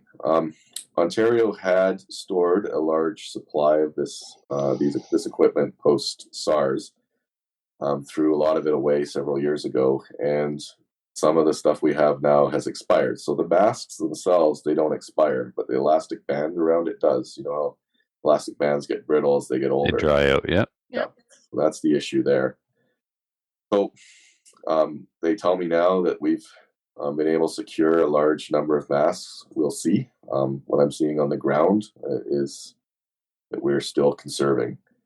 And the community has really stepped up. A lot of companies have donated masks to our hospital and to hospitals in the area.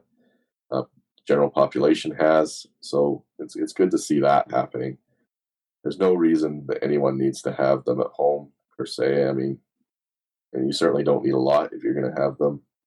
If you maintain a good distance away from other people, you're not going to get, you basically have to, someone has to cough right in your face and you have to breathe it in. And as long as you maintain a good distance, you're fine. The chance of spread, from one person to another is only 1% to 2%. So it's pretty low. Not like if you're just around a person in the same room, you're going to get it. It takes quite a bit of effort. So stop licking door handles. Fine. And windows too, I suppose. Windows, yeah, that's not how you clean them. Man, this is tough. All right. This has been awesome, super informative. Is there anything, Kelly or Adriel, that you guys want to bring up before we let the doctor get back to work? No, I think nothing serious, at least. No. Okay.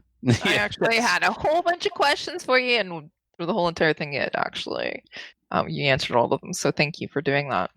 Perfect. No problem. All right. Adriel, you sure you don't want to ask him any zombie-related questions? I will allow it. Now's your chance. No? Yeah, a zombie invasion was what I asked for, not a virus infection. Yeah. Why do we get this? Yeah. So which team would Trevor play on? The zombie team or the human team? Both. Yeah. Plays both Eventually. sides. Yeah, he's Sides, the guy that likes both sides. Play both sides Yep. of the table. Yeah. I can see that. I'm the first one to put the guts on and blend in. Oh, Dr. Langmann, thank you so much for making time in your busy schedule to join us tonight and help put some information out there, dispel some myths, and put our listeners' minds at ease. It means a tremendous amount, and we really appreciate your time. Thank you. No problem. Thanks a lot. Stay safe and keep fighting the good fight. Thank you. Thanks for coming on. Thanks again to Dr. Caillin Langmann for coming on to dispel some myths and educate us and answer some questions. And he is a very modest individual and downplays the significant impact he had on the firearms community and industry here in Canada. Not the industry so much, but the firearms community.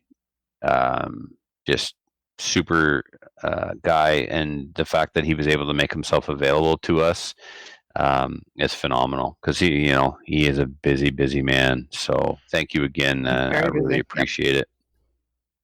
Listener feedback is sponsored by Armory DC Gunsmith. Armory DC Gunsmith is a full-service gunsmith who specializes in firearm refinishing. He offers hot blowing, parkerizing, Cerakote finishes, as well as wood refinishing. Check out the online inventory of new and used guns, firearms, accessories, optics, and more at www.dcgunsmith.ca. You can also follow him on Instagram and Facebook. There's lots of stuff in stock. Still on sale. There's Boogaloo ammo in there. There's lots of surplus 7.62 by 39 newly manufactured 308. You're gonna get us flagged even more by saying Boogaloo so many times on the show. I swear that is gonna get us flagged before anything else. Even if we have to say like the big igloo or something like that, or you just keep moving it to another what do you call euphemism or another word for it, and just it's keep not going. Euphemism. Nope. We're gonna keep ahead of All them. right. Well, I'm not a school teacher. Stop saying Boogaloo. Okay. It's an Look, adjective, I'm wearing my Hawaiian adverb. shirt. Okay, how many times have you said it in the past 2 minutes? Don't care. Boogaloo, Boogaloo, Boogaloo, Boogaloo, Boogaloo. Boogity, boogity, boogity. Electric Boogaloo Part 2. Right. So anyway, he's got Typhoons and Darias and Benelli M4 clones in there. You can't go into the store. You can purchase online, pick your order up at the door, or you can purchase online, have it shipped. You can email, you can Facebook. So all kinds of ways to get a hold of them. And because there's no customers coming in the store, gunsmithing jobs are still a thing that's happening. He's back there working all day doing gunsmithing work. So if you got something in there, it's getting done.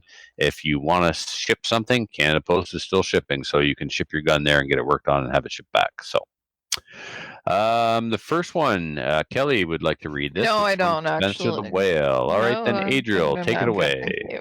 thank you. Oh, thank you so much. Quite welcome. From Spencer. Does he laugh when we fight over who wants to read his emails? Because they're not think he ginger does. snap emails. Like, they're well written. They're just Just long. significant. They're like him. They're big. It's a lot of reading in there. Hey guys, Yep, give her. it's been a while, but I thought I'd try and catch up a bit while I'm in house arrest, aka mandatory telecommuting. I never thought I would miss the Atlanta commute, but after a week and a half of being forced to shelter in place, you start to miss the strangest things. Anyway, on to the good stuff. Since my New Year's resolution was to become less whale-like, I told myself I wouldn't buy any new firearms in 2020 until I lost 50 pounds. Cool. Lucky for me, December 31st was a Tuesday, and I had the day off. I went to the gun store to buy a Smith & Wesson 610, a very cool 10mm revolver they had on sale. That's when I saw my first Tavor 7 in the wild. They had been delayed for almost a year after being announced due to some undisclosed issues they had with the first batch of them, but they were on the shelves now. After all the trouble I had with the Desert Tech MDR I picked up in 2019, the last thing I needed was another 308 bullpup with a history of problems. So of course I picked it up then and there. Side by side, the Desert Tech is the nicer rifle, at least in the looks department. The Tavor is a lot blockier, and the ergonomics are slightly worse than the MDR in some ways. One way the Tavor beats the MDR is the location of the gas regulator. The adjustment for the Tavor is easily accessible on the front of the gun, while the MDR is buried under the handguard. They both have a standard AR-style mag catches, but the bolt release on the Tavor is different and takes a little getting used to. They are both ambidextrous guns, but the MDR has duplicates of all the controls, including the charging handle, while the Tavor requires a field strip to swap that from side to side. The MDR can also change which side it ejects from just by swapping the ejection port covers, while you have to take the Tavor down to do the same procedure on it. The bolt release on the Tavor is a paddle just in front of the magwell, which is different but works well for either hand. One thing that's worlds apart is the basic reliability. The MDR gave me fits when I first got it. I don't think I made it through 10 rounds at a time without it jamming up. Since I wasn't alone with this issue, Desert Tech came up with a series of fixes, and after sending the gun back to them, it's running like a champ now. Still, it took them roughly 4 months to get their design to actually work in the real world and get existing guns fixed. My experience with the Tavor was completely the opposite. I took it out of the box, packed up a dozen types of milsurp and commercial ammo, and took it to the range. It performed flawlessly, working with every type of ammo I fed it. The only ammo it wouldn't cycle was some subsonic 308 that I had intended for bolt guns, which I hadn't expected to work anyway. The MDR got its new reliability by being seriously overgassed. This extra force is needed to power the forward ejection system reliably.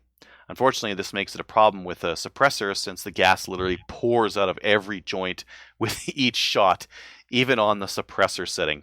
I actually have an OSS low back pressure can ordered, but there's still a few months to go before I get the stamp. The Tavor is just fine with a suppressor though, and cycled all the various ammo I tried to shoot on the suppressed setting without a hiccup at all. Shooting the subsonic 308 through it was a hoot. You never really think of a 308 and quiet together, but it's actually a pretty good combo as long as you don't mind cycling the rifle manually. Overall, I'd say the Tavor is the better of the two rifles. It's definitely more reliable out of the box, and while it doesn't have all the whiz-bang features of the MDR, it's also $700 US cheaper, and if you want to run a suppressor, it's really the only choice between the two. There's lots more I could say, but you guys whine like little babies if I write more than a page or so I'll cut it off there. Stay healthy, from Spencer. P.S. Sorry, Trevor, but there's no Mr. Wyndham associated with Bushmaster or Wyndham weaponry. The original Bushmaster and the current Wyndham weaponry are located in Wyndham, Maine. The man who started both of them was Richard Dyke. Some people just don't think when they name kids, do they? Yeah. Dick Dyke. No. Dick sold Bushmaster to Freedom Group for $70 million in 2006, then had to wait for 5 years due to a non-compete clause before he could start Wyndham. His stated goal was to bring back jobs to the area after Freedom Group moved manufacturing out to Remington, who has now shut down the brand entirely. Isn't that funny how some brands do that? They buy a brand because they think they're going to do stuff with it, they just kill it. No, keep reading. Okay. Interestingly, he sold Bushmaster partly because one of their guns was used by the DC sniper who was shooting people on the highways around Washington. Oh, yeah. The killer had stolen the gun from a sporting goods store, but somehow both Bushmaster and the gun store were held liable and had huge civil judgments assessed against them. This was one of the reasons gun companies and dealers got federal protection under the Lawful Commerce in Arms Act in 2005. Yeah. There is a great audiobook about the DC sniper shooting. If anyone's interested, just Google audiobook DC sniper. Mm-hmm. Can't remember the name. Awesome. Now we see Remington Outdoors, which inherited Bushmaster, closing the brand down because of the current lawsuit filed in Connecticut State Court trying to hold them responsible for the Sandy Hook massacre. Some things never change. Yeah. So I had a lot of facts wrong with that story. That's about par for the show, though.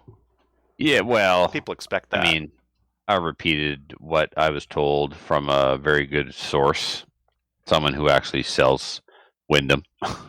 So, but maybe I got it wrong. But anyway, it's awesome that he wrote in with the facts. I don't mind being corrected at all.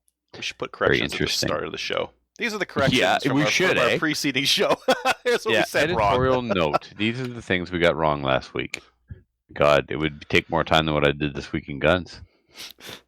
All right. So this one comes to us from Francis. It says, guys. Oh, no, you're leaving me. You should change the name of the show to The Glock Fanboy Show. No mention of Ruger. Okay, so we did mention Ruger. Go back and listen. We talked about the SR9. Matthew having one, me having one. Adriel talked about the Ruger American. I see tons of great reviews for Canik, but you did not mention it. We also mentioned Canik. Smith & Wesson got a little discussion, but not the proportion to the number sold. So here's the thing. The topic was, in my opinion, what do I recommend as a first pistol? So we weren't going to talk about every pistol for the sake of talking about them. I was asked a poignant question. Trevor, what do you recommend for a first pistol? Lastly, you seem to say that being a top competitive shooter involves the right gun. Once again, go back and listen to the catalog of episodes. Myself being an instructor, Adriel assisting on courses that Matthew and I have instructed. We harp all the time that it's the mastering of the fundamentals that wins matches, not guns. So no, this whole thing about no practice, no talent, more practice with good coaching, shooting lots of matches, and lastly, equipment. So no, we don't believe that. We believe that coaching and mastering the fundamentals are what matters. And but again, that wasn't the topic. The topic wasn't about how to get good. The topic was, Trevor, what do you recommend for a first gun? Buying the best equipment is easy. Practice is hard. That's correct. I do not own a Glock, but I have shot a number of them, and the grip feels like a 1x3 board, and the triggers are various flavors of awful. Thanks, Francis. Yeah, you're not wrong about the ergonomics. They don't fit everybody. If they do fit you, they can be a great first gun. Remember, that's what the topic was. And what, in your opinion, is a good first gun? And one of the things that new people don't know what a good grip even feels like. I think that too many people think that a first pistol is a personal decision, and it kind of is. But also, you kind of don't really know what you're doing, anyways. It'd be like asking someone, what should your first race car be? And people will be like, oh, I don't know. This one's got cup holders in the right spot, I guess. So I like this one. And Posby, the other day, I was like, Mike, try the trigger I did on my CZ, and he's like, it's wasted on me, man. I haven't pulled enough pistol triggers to know what a good one feels like. And he's got a black badge and shoots matches. Mm-hmm. So, case in point, Adriel, right? Like not just a new person doesn't always know. People they could possibly be around shooting longer than I have, but hasn't had the pistol experience that I've had. It's just the way it goes. Yeah. I think, I think that the reason for that show, or at least the thing that I ran into, was people asking about weird pistols for a first pistol, or ones that would just be objectively not as good or a lot more expensive for no performance benefit. Because that's what I've been seeing a lot in Reddit, is people saying, well, should I get one of these, I'm going to name it specifically, Beretta 92 Extreme or something like that for IPSC. And I was like, no, don't get that. Don't get that for IPSC. You can if you want, but you're going to be spending twice as much as a CZ Shadow, and it will shoot no better, and it may shoot worse. And I think that was the thing that I was trying to get across, is for new shooters, just get something plain and popular and consistent, and then sell it. Yeah, and we didn't even really go at it specifically from a first pistol specifically for IPSC, did we? No, we had a couple of different ideas in there. We talked about 1911s, we talked about IPSC, we talked about a couple of different ideas there. Yeah. My suggestion is, Francis, go back and go back to the beginning of the podcast and start working your way through, because truly Trevor was a fanboy of Glock, and then he's changed his mind so much over the past 3 years. But we've always talked about training. Training is 42 years. Yes. Right. Yeah. Training. So here's how I feel about Glocks, though. Just in case anyone forgot. So if you had to use one in a combat scenario, you would choose a Glock. Yeah. They're lightweight, they have a high capacity, they're super reliable. No safety, you can throw them, stomp on them, they'll still work. And your friends probably have Glocks too. So if I had a Glock 19 and a CZ P10, I would take the CZ P10. Mm-hmm. Better ergonomics, less 1x3. Yeah. But if I didn't have a CZ P10, I'd be happy with a Glock 19. So, okay, Kelly, it's time. Ginger snap, everybody. His kid called me the other day. I'm not even kidding. Out of the blue, phone rings. So cute. Okay. And it's like, hey, it's one of the mini snaps. I'm like, hey, what's up? That's awesome. What's she what'd she call for? Oh, she asked me some Oak Island stuff. They were watching Oak Island, so she called me and asked me about Oak Island. Yeah, it was awesome. His kids are adorable. I know. It's like they're not even his. Yeah, that's true. Yeah. I met the mom. They're definitely the moms. All right. Can I read this? Oh, can you? Probably not. Probably not. Okay. What is Cousin Flippin' Tarnation, Alabama, Betty Crocker, Miss Ducking, Betty White is up with the world today? 2 weeks off, and all my guns are built. Now I'm going to take them apart just to rebuild them again. Nothing else to do. Cerakote Don't like it. Well, sandblast and try again. I know, think it's that's awesome. supposed to It's literally what you can do. Glad I know the owner of Can Arms Coating. For all your Cerakote needs, that's www. Don't even finish that sentence until he pays to be a sponsor. We have a sponsor who does refinishing. He does a great job with it, by the way. Go and Yes, patronize Denis. Okay. I really hate having too many spare parts and not having enough of them to build another non-restricted 223 or a good old 308. I can't fit any more in my safe. And by the way, screw that 6.5 scene more. It can pound salt with all those man buns, buddies. Hate mail can go to manbunstrevor@campbellton.com. Campbellton.com. P.S. Which one of you should have a good dose of mushrooms? Oh my god. Also Why? from Do you have any? I don't know. Yeah, does he have any? Okay. So also from Ginger Snaps, under quarantine, and I smoked $20 worth of pot in 20 minutes and found out I have kids. Who knew? Check out Matt Best on Instagram with his new song. So let's just give me a second because I have to go down. Quarantine, drinking whiskey like a vaccine, wearing Lysol like sunscreen. Uses laugh my ass off. P.S. Remember, people are crazy. He is crazy. Yeah. He brings a smile to my face. Oh, That one was actually pretty easy to read compared to some of the other ones. He's getting better. I know. Well, now that his kids are home, they can school him. Yeah, or they can type it reading from. to him at night. Yeah. Okay, Adriel, the next one, please. All right. Question. My SR22 has this funny little barrel cradle in the handguard connected to the sling stud. So the SR22 is a Ruger semi-automatic 22 rifle that looks like an AR. Okay. Barrel cradle in the handguard. So what it is the front sling swivel stud is screwed into a block through the handguard, and the block it's screwed into is basically bigger than it needs to be and actually contacts the barrel. Oh, interesting. Okay. He mentions here, I can apply a little pressure to the barrel and create a gap so it's not epoxied on. What I'm getting at is the barrel isn't free-floated because of it. My buddy thinks it might be a measure to counteract barrel whip. Thoughts? I think thinking there is no barrel whip in a 22. That's my thought on that. I think no barrel whip in if 22. he torqued on it as AKA Maple Seed with a sling, he's going to have some problems if that causes inconsistency. Why you throw me under the bus? Huh? Why you throw me on the bus? Oh. Am I throwing you under the bus right now?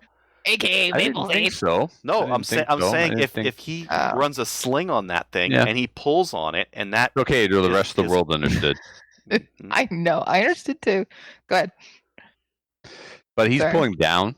In this case, Adriel, he'd have to be pushing up for it to matter the way that this thing is working. Pulling, I think, Adriel, if he did what you described, it would actually help because he'd be pulling the handguard away from the barrel and be pulling that block away from the barrel. What I'm saying is that if the block is normally contacting the barrel and you pull it away, you're causing inconsistency. How much pressure are you putting through the sling on that block? Gotcha. And is it consistent every time? It might be. Can't be. Yeah. It can't be. Can't be. So I would lose the block altogether, replace it with just a nut on the front stud. In the photo, there's no sling attached, so I don't know if he uses a sling or not. Anyway, here's what you do is you go out and shoot some groups with it in there and then shoot some groups with it removed. I had a 9 to 12 inch bipod on the front of my Thompson Center Venture Predator 223, and it caused inconsistency in my groups big time. I took that sucker off the front of the stock, and my groups shrunk below MOA. So yeah, things hanging out the front can affect the accuracy. So shoot groups with it, remove it, shoot groups with it removed, and whatever is best, go with that. Yeah. And if you're going to shoot with a sling on, shoot it with the sling with a little bit of tension on it, and then try without. If you're good, because maybe we don't know, maybe he's not doing sling stuff with it, and he's not doing sling stuff with it. No sense worrying about it, right? Right. Yeah, he sent some excellent photos. They're in the body of the email, so you Mm, can let go me look look. at those at your convenience. Leisure. Yeah, at your leisure. All right. Very good. Thank you for the emails, everyone, even Yeah, they you were good. ginger snaps. If you would like to email the show, you could do so by sending it to slamfireradio@gmail.com. We'd love to hear from you. We'd love to hear about what you did to get ready for the pandemic, how you're surviving isolation, if you're still working, Eating if chicken you're a wing. truck driver, we love you. You know, one thing about Yeah. truck drivers though, their job is very easy these days because the traffic is Nobody's like on the nothing. street. Yeah. Man.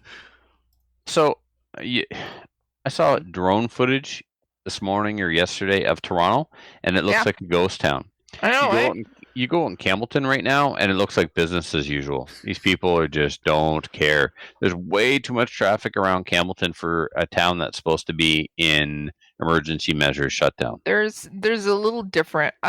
Toronto. There's a difference between even Toronto and Kingston. Kingston shut down, but Toronto as well. And the reason is because of the public transportation. But there's so many people, right?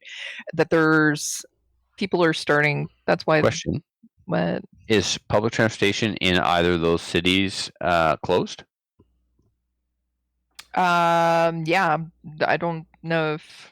So GO trains aren't running. I don't know that if they stuff are. that stuff has to be running because how do you get to the No. grocery store if you don't have a car? Yeah. But there's nobody on them. Like, Okay, and Yeah. then in Halifax, you have people riding them for fun. yeah, Idiots. it's weird. But I did notice that people were actually the toilet paper whole thing that there's none in Toronto before anyplace else. There's still none here. Yeah. Well, Mhm. I got some if you need. Send it to you. Okay, podcast app reviews. So this is something we get increasingly rarely because leaving an app review or review for us on your app is you got to work for it. So when you Mm. do actually take the trouble to figure out how to do it and do it, we appreciate it. So this one comes to us from the author J.W. Hetherington, and it's from iTunes, I believe, the Canadian version of iTunes. 5 stars. Title: Shooter ready. Stand by. Beep. Review: the podcast is so hot it may make you AD. No DQs here, but good old-fashioned Canadian Firearms Radio. Thanks everyone, or thanks for everything you do. Keep up the good work. Aw, awesome. That was good. Thank you, man. Yeah. Shout-outs. I have some shout-outs. Man, I must have been in some hell of a tizzy when we did our first Coronid episode. I know I spoke very freely about my state of mind and current situation, and a ton of people have reached out to check in on me and asked me if I was okay and if I needed anything, and don't stress, and thanks for the extra episodes. And so all kinds of feedback. We've received good feedback on doing extra episodes, and people are appreciative because they're consuming a lot of podcast content right now, while they're doing other things. So they appreciate the fact that we're making extra content. We will continue to make extra content. And then some people were just wondering if I was cracking up. And I am certainly not cracking up. I am keeping very busy and am relaxing more and more every day. Actually, I think venting helped. And but to all of you who sent text and Facebook messages, you know who you are. And thanks for taking the time, man. It's awesome. Thank you very much. Anybody else? Yep, I got a couple. So I wanted to say also thank you to everybody who thought I had the virus and reached out to me because I was not. There was actually people doing it. Are you okay? Yeah, I'm fine. As I said, I wanted to say thank you to Pat Grindell for the ghost poster. Fantastic. I love it, by the way. And so one of the things that I got in the mail that I forgot to talk about, and I'm wearing it tonight. So can everybody see it here? Hold on. Wait. What? Okay, yeah, go ahead. Okay, so this is a new shirt I got in the mail. See what it says? Mm-hmm. I do. Got I guns. love it. So, Odell Engineering, who manufactures Canuck, Phil They Odell don't manufacture Canuck. They Distribute. They distribute. Yeah, Sorry. yeah. Are you good? Yeah, as long as you don't make mistakes, I'm good. If you make mistakes, I'll let you know. Everybody else, you're welcome to write in Trevor anytime he makes a mistake. Just like actually. Absolutely. Spencer How did. else am I going to Okay. learn if I don't get corrected? All right. So Phil Odell, who is Odell Engineering, who distributes Canuck. This is their new T-shirt. Got guns. So it's the Based play on the Got Milk slogan from 20 years ago. Right. But yeah, it's good. So fantastic. I love it. Kelly I love it too. Kincaid also got one as well. So we're going to get some pictures taken and post those. Awesome. My favorite part of the Canuck logo is the broad arrow stamp at the end, which was marked on all of our military equipment in World War II. Yeah, it's awesome. Yeah. So I also wore my Canuck hat as well. So I just wanted to say thank you to Phil. Phil is a fantastic support of the firearms community. I just want everybody to know that. He really, really is. So thank you. He is. Awesome. Yeah, he's putting his money where his mouth is. Is that? Yeah, that's how you say that.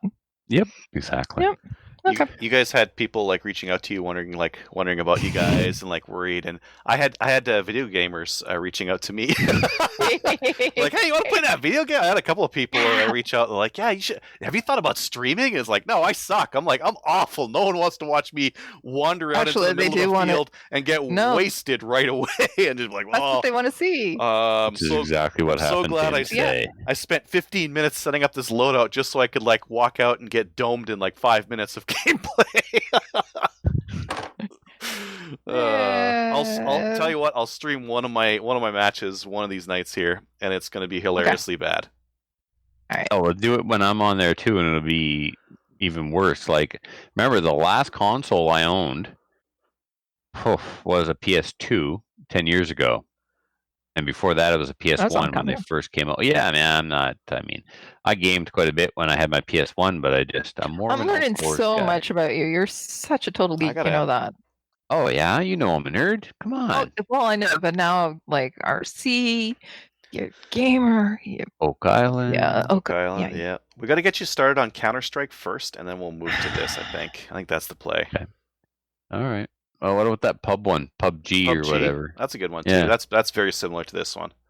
Yeah. I think that's what I'm going to start on. Sweet. Kelly, you making faces? Don't forget also, I'm a huge Star Wars fan and Battlestar Galactica fan. Yeah. All right. Which Battlestar Galactica, though? Oh, come on. OG? Well, yeah, the new one. I mean, I had all the... Well, what? I like the original, too, but the new one's amazing. I don't know about that. It ended poorly. All right, no question. The last season was garbage. Send your hate mail to Trevor Furlong. Not as bad as Game of Thrones. Game of Thrones really like crap the bed for the last episodes. Yeah, it was. Are we gonna start talking about what are we gonna? We're all right. This is a nerd off. We're gonna wrap it up. That's what we're gonna do. Just remember though, Star Wars is better than Star Trek. This is true.